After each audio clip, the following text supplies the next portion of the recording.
Dîsa bihar hat, gul û çiçegan reng bi reng vekir. Teyran hêlina xwe li ser daran çêkir. Bêhna axa Kurdistanê mîna parfûmek esasî her derê bela kir. Her der rengînî ye, her der xweş e, her der dengê kar û berx û zarokan e dila.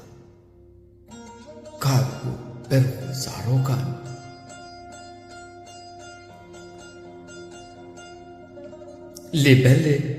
Lêbelê çavê xwe her derê digerinim, tu tinî ez te nabûnim dela te. Demak tu tu nebûyî, ji min re ne gul û çiçek, ne bêhna axê û ne jî dengê kar û berx û zarokatî xweş tê. Zarokatî?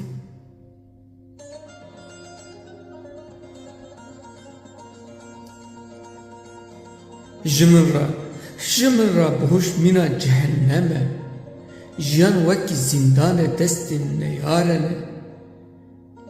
Şadî li min dûr e, xew li min hesret e, êş her derê laşê min da tiyar e, keser di nav dil û cigera min da kur kur derkeve heva.